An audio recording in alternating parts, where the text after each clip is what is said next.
все знают то, что Израиль — это очень дорогая страна. И мы, как семья репатриантов, которые приехали 4,5 года назад, смогли прочувствовать эту страну просто, наверное, ну, Всей шкурой. всей шкурой. Как... На пляж приехал? О, кэш реальный. Сейчас примерно рассказать, но это исключительно, опять же, только наш опыт, как можно распределять бюджет на разных ступенях. То есть вот за 4,5 года вот это вот наш вот результат, вот чего мы смогли добиться. Сейчас мы плюс-минус расскажем, каким процентом распределения желательно стремиться. И ну, и пройдемся коротко, как бы по списку. Сначала поговорим про жилье, потом про еду, про расходы на детей, немножко про здоровье, транспорт, немножко про траты на качество жизни, ну и, естественно, на плату самим себе. Опять же, хочу сказать то, что наша стратегия, помимо финансового распределения, она была еще связана с максимальной интеграцией как в израильское, еврейское общество, так и в язык. То есть, мы всячески с собой на самом деле торговались, потому что, пришлось пожертвовать как социальным статусом по сравнению со страной исхода.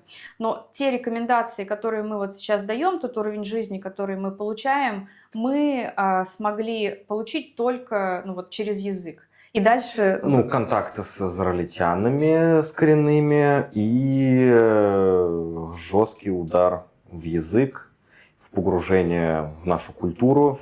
Мы как бы галутные люди, поэтому потребовалось какое-то время для того, чтобы снова напитаться, так сказать, своими корнями. В этом случае, говоря, кстати, про языковую интеграцию, причина, почему мы переехали в место, где мы сейчас живем, мы увидели, что тут мы реально очень быстро заговорим на иврите без барьеров. Здесь кроме местных никого нет. Здесь просто на английском многие вообще не разговаривают. Русскоязычные есть, но они уже настолько привыкли говорить на иврите, что это как приятный бонус, что ты с ними можешь на русском поговорить. Давайте поговорим о нас. Вот мы когда приехали, как я и говорила, репатриировались мы, у нас было $1000 мы приехали, у нас была, и мы получали корзину абсорбции, то есть какие-то и были мелкие подработки, и в конечном счете мы пришли к выводу, что на аренду мы закладываем как... 35% мы закладываем. 35%. Мы уместились тогда в 3200. 3200, да. И при этом это был Иерусалим, то есть достаточно далекий от центра район, хоть и неплохой, то есть мы нашли хороший вариант квартиры. Это было в Катамоне. Да, да. Там англоязычные евреи. Было крайне приятно, в общем, так сказать. Если не считать конкретно того места, где мы буквально жили, да. В целом было хорошо. Да. Потом мы переехали в центр. В Рамат-Ган мы переехали. Да. Там у нас доходы увеличились. Мы стали снимать за 6 плюс коммуналка, арнона, прочие вещи. Условно, 7 тысяч в круг у нас. Да. Так как в Иерусалиме из-за того, что мы не сразу как выучили иврит, мы с собой... Иерусалим в этом плане жесток. Как бы надо еще понимать, у нас специфические сферы деятельности, есть сфера недвижимости, управления ей. Я из маркетинга и предпринимательства. То есть... Жена продажи, богодоль и упаковка. Следовательно, это тоже жестко привязано к языку, если не работать в языковых пузырях, то, что для нас вообще не актуально. Да, собственно, наш главный инструмент продажи – это наша речь, то, как мы умеем… Наш, да. Но без языка не работает. Да, соответственно, тут потеря социального статуса, но переезд в центре, при том, что мы знаем английский, он… это было волевое решение так сказать, условно отказаться от английского языка, при том, что мы свободно владеем им, Да. в пользу того, чтобы Интегрироваться. выучить иврит. Да, потому что, говоря с местными израильтянами, мы поняли то, что тут страна работает, ну, совершенно по-другому с точки зрения работ и зарплат. То есть то, что в стране исхода для нас считалось хорошей работой с точки зрения получаемой доходы и свободы, тут как бы совершенно Здесь нету другой рынок труда. корреляции. Да, здесь Здесь условно handy job, то есть работы руками могут оплачиваться больше, чем менеджерские позиции. Вообще легко. да, Абсолютно. да, так и есть. То есть есть отдельные сферы, где Есть даже только одна сфера, это IT. IT, ну и то сейчас, мне Ну, кажется. сейчас как бы рынок не тот, где условно за интеллектуальный труд ты будешь получать на порядок больше, чем в других Да, мы сферах. всегда Все себе остальное, говорили, да, это будет мы сильно не отличаться. айтишники, так что, ну, извините, вот как бы мы карабкаемся как можем. Вот. То есть потом, после Рамадгана, собственно, почему мы переехали в Явну? То есть центр, ну, у нас просто совершенно, ну, перестал биться по нашей семейной калькуляции. То есть, Да нет, он бился. Вопрос в том, что ты получаешь за эти деньги. Чтобы получить то же качество, которое мы берем в Явно, нам пришлось еще накинуть условно там $1500. да, и тогда мы И мы поплатили... получили все равно хуже, чем имеем здесь. Да, то есть для нас критичным был тот факт, что, ну, мы хотели жить, ну, в новом доме по итогу это получается, потому что в основном в центре, ну, это старый фонд. То есть в старом В эти фонде... деньги это в старый фонд. За дом, где мы сейчас живем, я хочу сказать спасибо мужу, который, когда я была в 3-4 месяце беременности, он ездил и искал, подбирал Я смотрел локацию. несколько городов, по итогу остановился на Явно. И здесь сначала посмотрел открытый рынок, потом пообщался с агентами, и уже с агентом мы закрыли сделку. Я когда сюда первый раз приехала, я была просто в таком приятном удивлении, какая тут инфраструктура. То есть, ну, конечно, первое, что хочется отметить, это что мы получили за те же деньги, которые мы платили в центре в нашей квартире. То есть 100 квадратных метров с балконом, мамат. То есть мы спокойно тут спали во время всех военных действий. Ванная. Потом приятным бонусом стали это махсан, то есть кладовка на уровне парковки, и подземная парковка, которая тоже вписалась в наш же бюджет. То есть, говоря про инфраструктуру, вот муж как бы не зря недвижимостью занимался. То есть, когда еще мы заезжали в эту квартиру, вокруг не было такой красоты и таких площадок. Ну, как бы все находилось вокруг в стройке, но было плюс-минус понятно, то, что они в конце производственного цикла находятся и скоро уже будут сдавать все. Ну, что мы по итогу тут находим? То есть мы живем, у нас вокруг детские площадки, у нас спортивные площадки, ночью все подсвечивается, то есть мы гуляем. Ну, скажу честно, мне тяжело порой укатать ребенка, приходится находить какие-то, ну, более-менее темные места, где можно было бы, ну, чтобы она заснула. Вот. Говоря по поводу других статей расходов, то есть мы сейчас это поговорили про жилье. Про жилье, да. То есть то, что туда входит, это аренда, арнона, платежи. Вот. Следующий важный пункт бюджета – это продукты. То есть, это в целом еда, это не только продукты. Ну да, то есть это еда. Это все, что мы тратим на еду. 15-20%. Все, что выше, говорит только об одном. Любишь потратить деньги, не подумав. С ребенком у нас вырос этот пункт?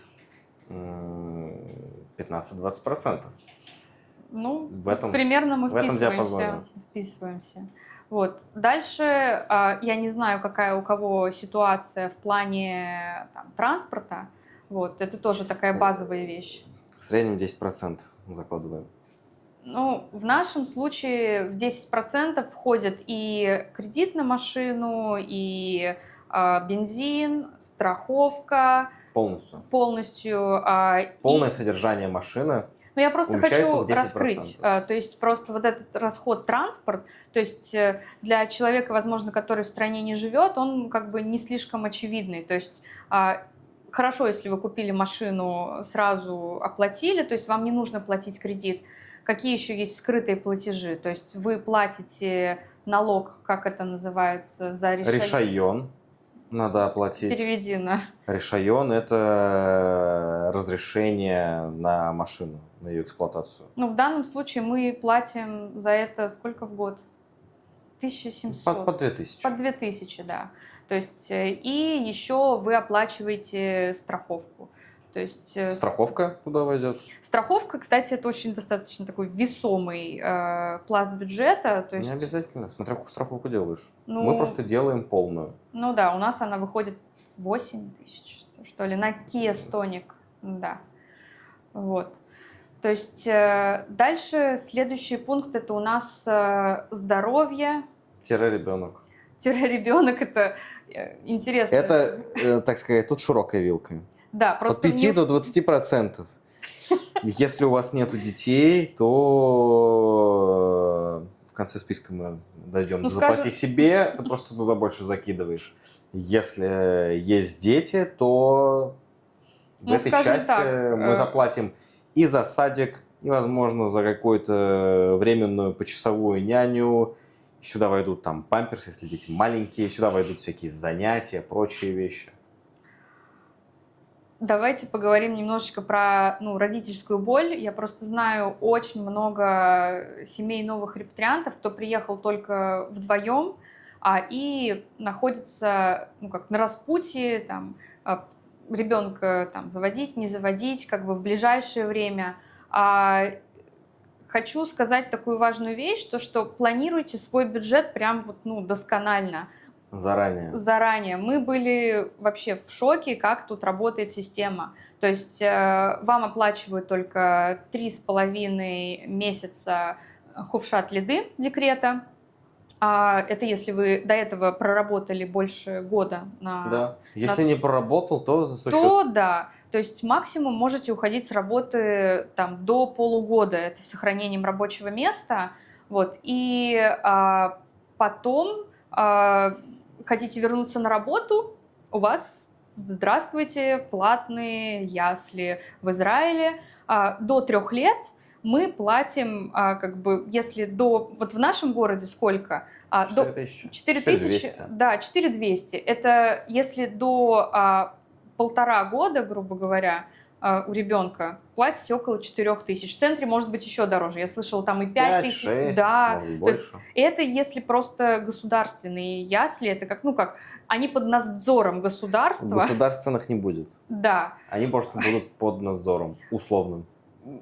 Облегчение начинается только после того, когда ребенку будет 3 года. То есть тогда вы отдадите... Они тоже не будут бесплатными. Ну да, там вы отдадите... Они просто будут дешевле. В районе 1000, что ли, вот так. То есть в зависимости от продленки, потом смотрите там на лето. То есть есть момент, что в июле еще что-то работает, в августе все закрыто. И закладывайте это тоже в бюджет. То есть когда у вас появляются дети, или если вы переезжаете с детьми, то тут... сразу планируете примерно 4-5 тысяч. То, скорее всего, естественно, разбивка по процентам у вас сдвинется, и много-много-много будет уходить именно на детей. Да, да. Опять же, это мы говорим про стандартную вилку дохода. Но в каких-то городах бывают другие совершенно цифры. Это мы говорим про вот этот вот центр. То есть я знаю, где и по 1500 платили там...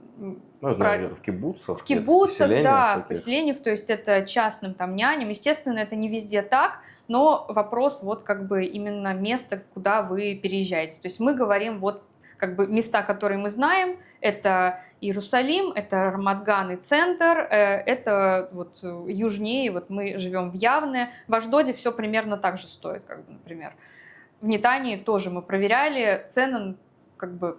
Но опять же, важно подчеркнуть, я говорю про проценты, про расходную часть. Да. Я не говорю про доходную часть. Потому что если бы мы считали относительно доходов расходы, то процентаж был бы другой. Мы говорим только про расходы сейчас. В сухом остатке, что мы сейчас имеем уже на текущий момент? У нас есть 30-35% это жилье. Да. Еда 15-20%. Еда 15-20%. Дальше у нас... Здоровье от 5 до 20. Здоровье от 5 до 20. И транспорт. Сейчас мы переходим... В транспорт еще могут войти оплаты проездных, если вы... Да, то есть там это может быть 500-600 вместе с поездом, то есть это тоже там шекели закладываете. Вот. А что у нас остается? Качество жизни какие-то себя порадуют. 10%.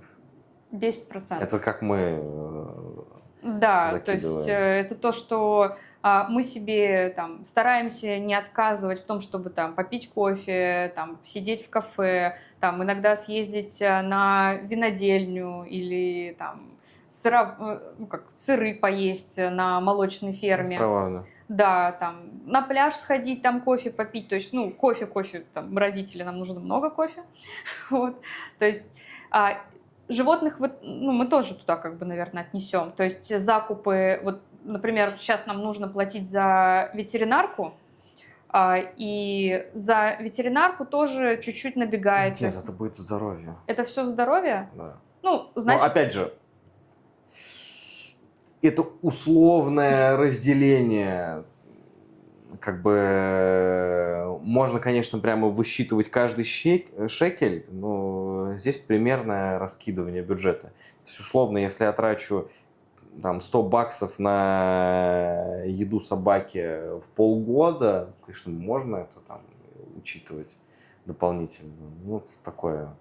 Ну, в этом случае мы, наверное, говорим про такие, как расчеты такого среднего израильского класса, то есть чтобы туда все вот это уместилось, и все-таки еще качество жизни туда вошло какое-то. Это условное разделение, чтобы у тебя просто было комфортное проживание.